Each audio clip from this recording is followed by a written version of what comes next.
بتحب الزواحف وبتحب الحيوانات؟ جولة سريعة في سوق الجمعة. تابعونا واتفرجوا على الحلقة، هنشرح لكم معلومات عن كل حيوان هتشوفوه، وإن شاء الله حلقة بسيطة وسريعة وتعجبكم، وانتظروا بإذن الله كل جديد.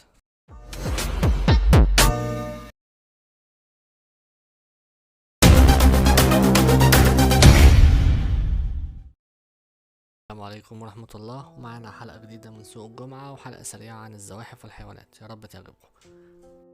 أول حاجة معانا وهي الحرباية.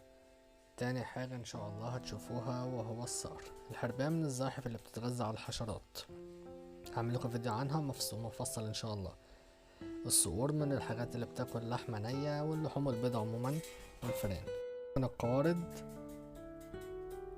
ودي برضو حرابة تانية بتتغذى على الحشرات. تمام، ده تعبان ابو السيور. ابو السيور من التعبان اللي غير سامة للبني ادمين، هو السم بتاعها بيأثر على الفرايس بس، عشان لو قابلتوه في مرة في السوق محدش يخاف منه. بيتغذى برضه على القوارض وعلى السحالي وعلى الفئران الصغيرة. ده برضو نوع من القوارض، تقريبا دوت اسمه بولية. ودي البومة القزمية من البوم الصغير في مصر، بومة مصرية. نشاطها طبعا ليلي، بتتغذى على الفئران وبتتغذى على الحشرات وبتتغذى على اللحوم البيضاء لو اتربت في القصر. والتماسيح نفس الكلام، بتتغذى على الأسماك رقم واحد، وبتتغذى على اللحوم والكبدة. لو انت فكرت تربي تمساح برضه هعملكوا حلقة عنه ان شاء الله. التمساح طبعا وهو صغير برضه من الحاجات اللي فقها قوي، منستهونش بيها. فدايما لما بنربي حاجة لازم نبقى عارفين مدى خطورة الحاجة ديت. ان شاء الله الفيديو يعجبكم، وده هسيبكم برضو شوية مع الحمام ومع السمك ومع الحيوانات اللي انتوا هتشوفوها.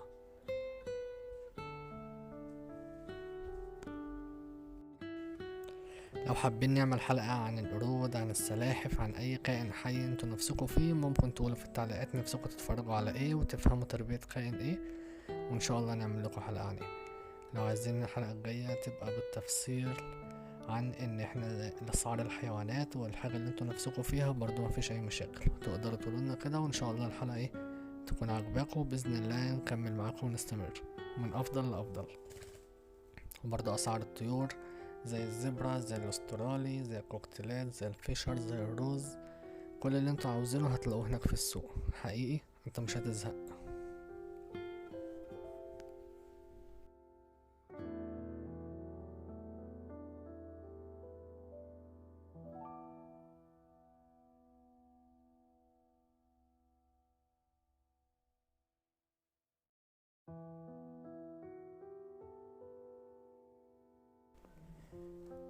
ورجعت لكم تاني، هتلاقوا مثلا بغبغانات زي اللي انتوا شايفينها ديت، تقدروا برضو، بس اسعار طبعا البغبغانات بتبقى عالية شوية، فاحنا دايما لما بنعوز نشتري حاجة لازم نبقى عارفين الميزانية اللي احنا رايحين عليها.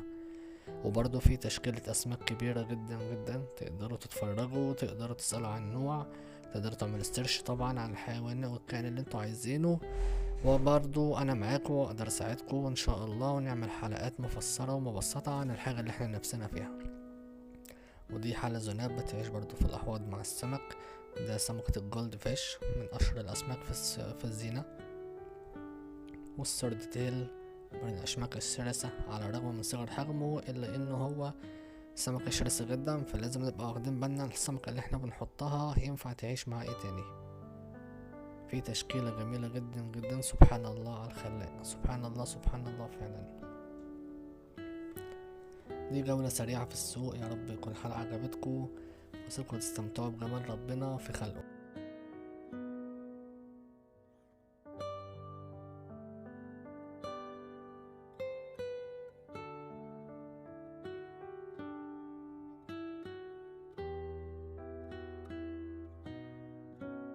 بس قبل ما انهي الحلقة معاكم واسيبكم تتفرجوا من غير فويس، اتفرجوا لاخر الفيديو، هتشوفوا احنا اشترينا ايه من السوق.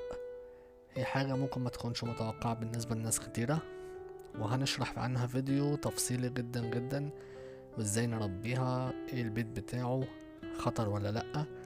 وان شاء الله الحلقة تكون عجباكم.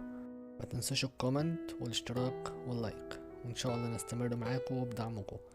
اتفرجوا على الحلقة ورب تتبسطوا، وقولوا لي رأيكم في الهدية او الكائن اللي احنا جبناه وهنربيه. والسلام عليكم ورحمة الله.